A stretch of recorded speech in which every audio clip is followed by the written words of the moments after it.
Hello guys. Dito naman tayo sa sa update ng ating M-Audio 360.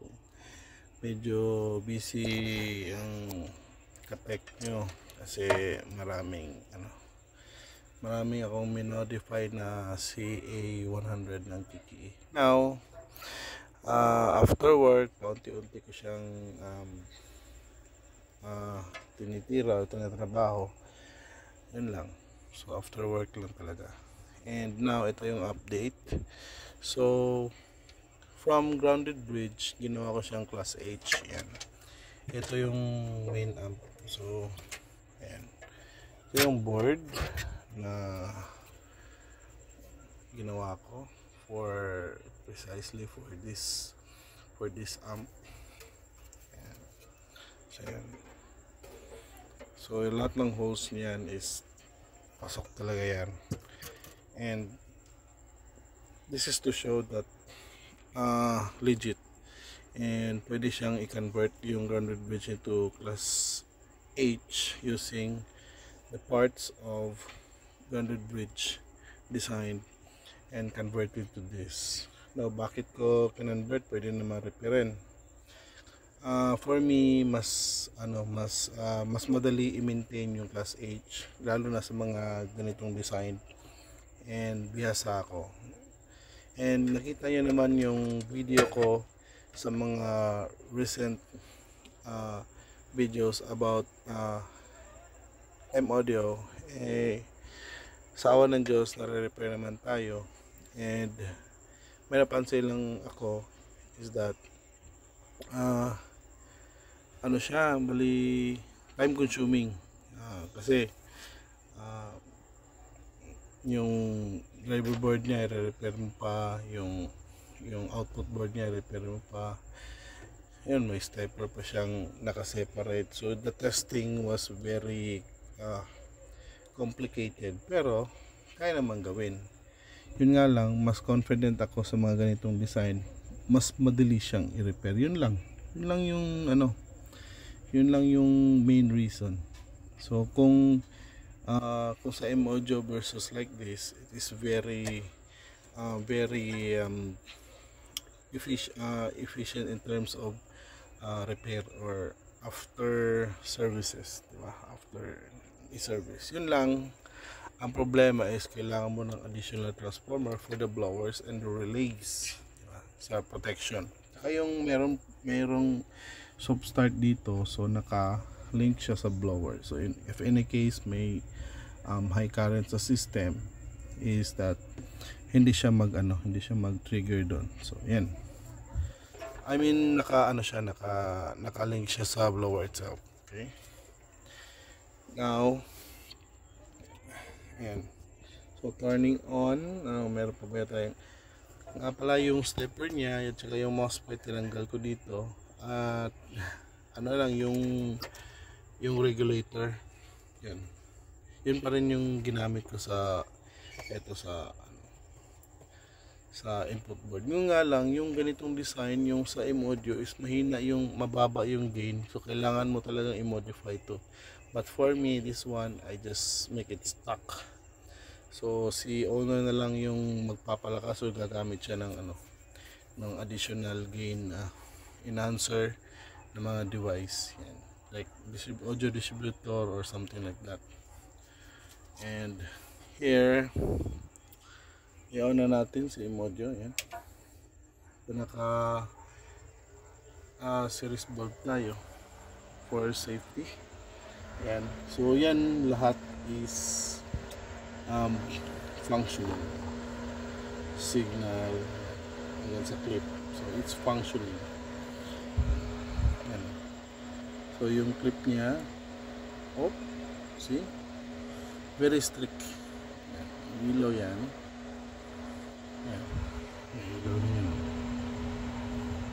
So kaya yung mga ganitong design, huwag kayo magtaka kung ayan, sample this one ay ilaw, pwede pa naman yan, diba? Maganda pa yung tunog niyan kung sa hearing ng preferences yung babasayan natin.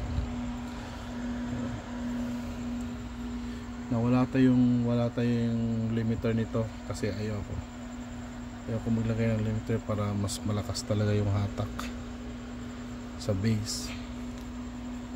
Ayan. So 120 AC. So yung stock nito is 60, apat na 060 na winding, tsaka kinonvert ko na lang into eto parallel to series configuration in terms of stepping sa grounded bridge. Ito yung yung ganito, nag-link lang ako dito para meron tayong ground terminal reference. Yun yung ginawa nating ground, saka yun na rin yung ground ng lahat.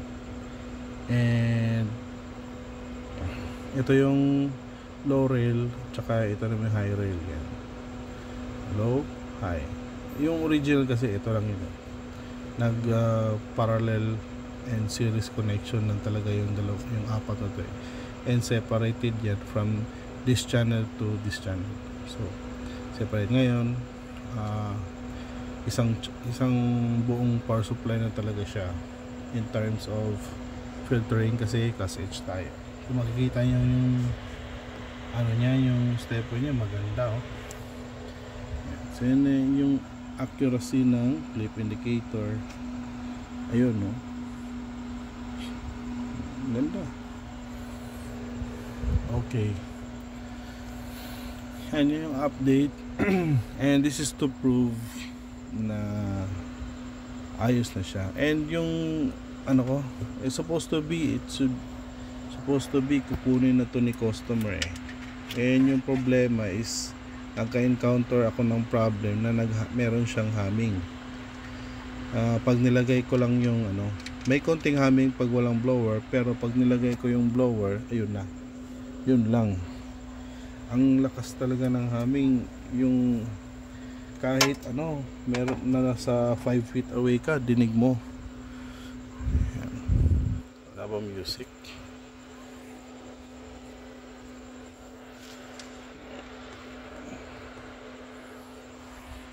Walang music.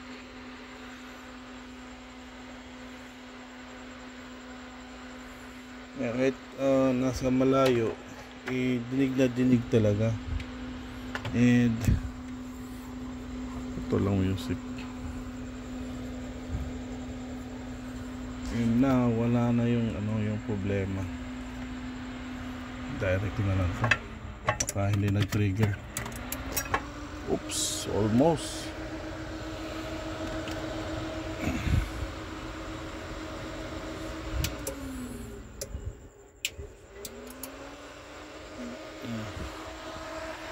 Wala.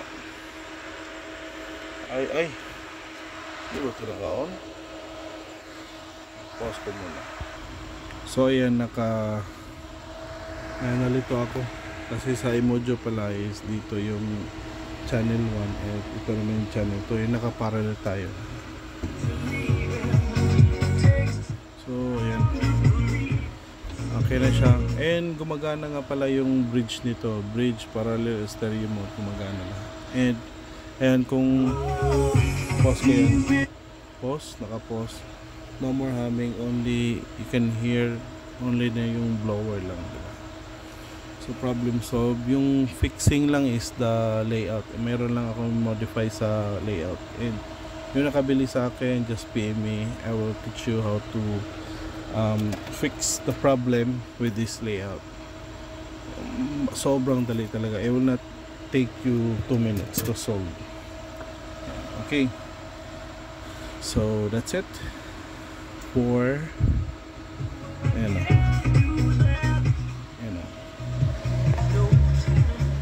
okay, thank you for watching and babush.